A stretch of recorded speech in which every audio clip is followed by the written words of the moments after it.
वृक्ष के नीचे गौतम बुद्ध अपने शिष्यों को शिक्षा दे रहे थे।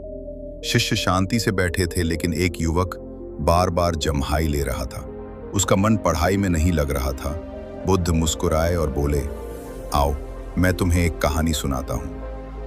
गांव में दो लड़के रहते थे। एक था अनिल, मेहनती, संघर्षशील। दूसरा था सुमित, आलसी, हमेशा काम को कल पर टालने वाला। दोनों ने साथ पढ़ाई शुरू की।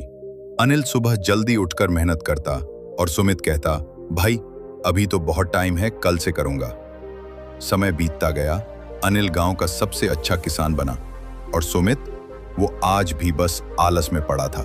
एक तोर बुद्ध ने कहा, आलसी व्यक्ति अपने जीवन की सबसे बड़ी दौलत खो देता है, समय। आलस एक ऐसा चोर है जो धीरे धीरे इंसान की जवानी, उसकी ताकत, उसके सपने सब चुरा लेता है।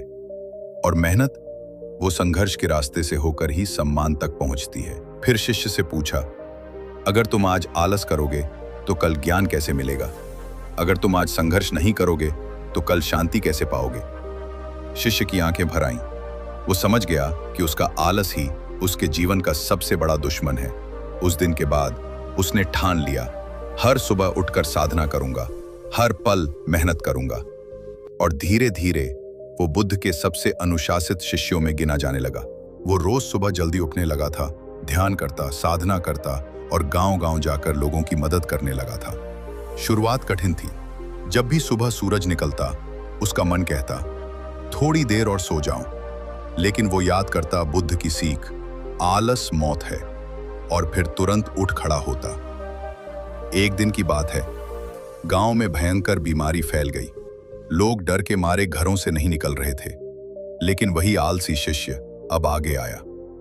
वो दिन रात बीमारों की सेवा करता रहा, पानी लाता, दवाइयां ढूंढता और जिनके पास खाना नहीं था उनके लिए भोजन जुटाता। धीरे धीरे गांव वालों को एहसास हुआ, जिसे हम निकम्मा कहते थे, आज वही हमारी जान बचा रहा है। कुछ महीनों बाद बीमारी खत्म हुई। गांव के लोग इकट्ठे हुए और उस शिष्य के पैरों पर झुक गए। बुद्ध मुस्कुराए और बोले, देखो यही है संघर्ष की ताकत। कल जो आलसी था, आज वही प्रेरणा बन गया है। शिष्य की आंखें भर आईं। वो बोला, गुरुदेव आपने सही कहा था, आलस इंसान की सबसे बड़ी गरीबी है। मेहनत और सेवा ही जीवन का सच्चा धन है। उस दिन के बाद से वो शिष्य आलसी नहीं कहलाया। लोग उसे संघर्षी साधु कहने लगे। उसकी मेहनत, उसका त्याग और उसकी सेवा ने पूरे गांव का चेहरा बदल दिया। और बुद्ध ने अंतिम वचन कहे, जिसने आलस को हराया उसने खुद को जीत लिया।